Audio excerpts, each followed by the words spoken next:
This isn't true for all Christians. It's not true for all religious people. It's true for a lot of them. And it was true for me. And you know, it didn't sound stupid at the time. These Bible verses and doctrines and sermons and touchy-feely platitudes, they sounded enlightened and compassionate and reasonable and thoughtful and deep and profound. Yet the words that came out of my mouth made no sense. They made no sense whatsoever. Here's a great example. I'm sure many of you from religious families get your minds around this one. You get together with a religious family for a meal, but what has to happen before you can enjoy one bite of that meal? You say the prayer or blessing. Where I come from, it's usually something vacuous like this. We say, "Oh Lord, bless this food, nourish it to our bodies and our bodies to your service. Amen." Now, the act of praying on its surface does seem like a laudable act, a generous act. We stop, we reflect, we bow, we give thanks, we give gratitude. If you only go skin deep, this really does seem like a beautiful gesture. Now, this is the type of meal we might say at a special occasion in the Andrews home. Typical stuff, you know, you can see the turkey and you got the stuffing, cranberry, and maybe if you're lucky you finish it off with some pumpkin pie and homemade whipped cream, which in my part of the country we call whipping cream.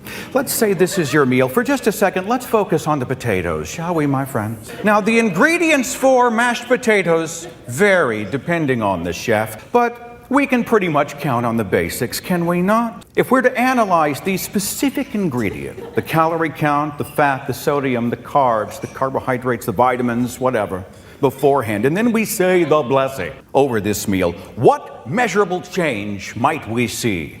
Are there fewer calories? Oh, I wish it was true. Less sodium? Sorry. More vitamins? Not that we can detect. How is an unblessed potato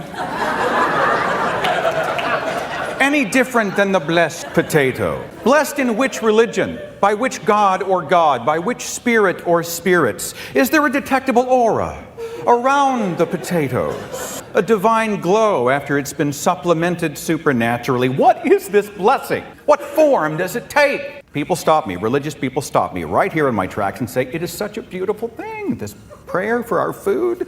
It's a beautiful gesture. It brings families together. It demonstrates thanks. Thanks to whom? We can all think of instances when someone thanked God for the meal without giving 1 second to the people who planted the food, cultivated the food, harvested the food, transported the food, bought and sold the food, prepared the food, and then cleaned up the mess afterward. The cooks completely ignored from the equation because we're busy giving our gratitude to a ghost. As my friend Aaron Ra likes to say, it's the equivalent of saying, please magically enchant this food, right?